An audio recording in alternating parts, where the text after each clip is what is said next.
Actually the only one, and it was weird. It's the, things get better, but do they really? The only game that I actually recall doing that for was the ECW video game. The Acclaim ones The from Acclaim one. They brought yeah. us to the Acclaim offices in New York somewhere, and every sound from that video game we had to record, all the grunting, the groaning, the ow, as well as, three or four lines of taunting that our character would have done. But I don't recall ever doing any of that in WWE.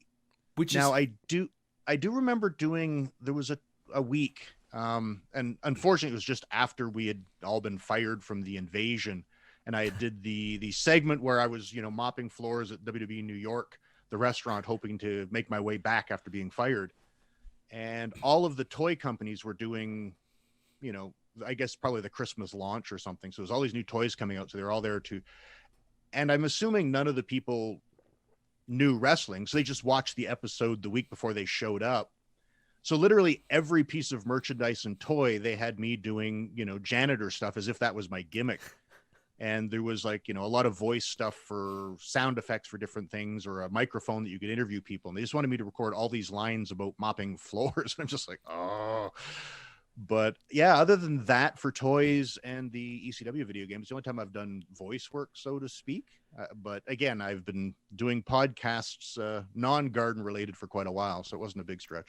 Yeah, now that you mention it, I kind of realized you left in '04, and many of the WWE games were text-based with the terminology before then, like, because they would have, like, music overlay and stuff. I'm sure you didn't play many of them, but No, I did I not. also do vividly remember, like, when you would throw a strike and you'd hit Balls Mahoney, he'd, like, go, oof, like that on Yep. the ECW games as well. And we made those recordings. That is fantastic. Yeah, you're sitting in this tiny little room all by yourself, and they're like, you get the headset on. They're like, okay, grunt. And it's like, ugh.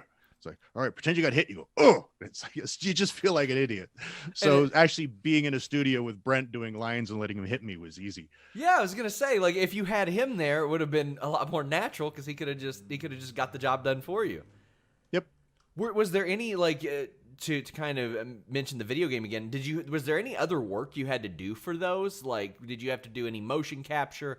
I mean, I feel like this was before that time. We didn't do motion capture, but we did, and it was absurd. They came to, we did a show in White Plains, and they were going to film the commercial. And we get there, and they've got this set up in the ring, and had to have been about a 4-inch thick chunk of plexiglass in the middle of the ring on blocks with a camera underneath it. And they wanted all of us to do like wrestling moves on it. So they wanted a guy to jump off the top rope and splash the camera so you could see it and we're like, we can't land on that. They're like, why not? I'm like, that's 4 inches thick plexiglass. It's like landing on concrete. And they're like, well, can't you just splash that? We're like, no.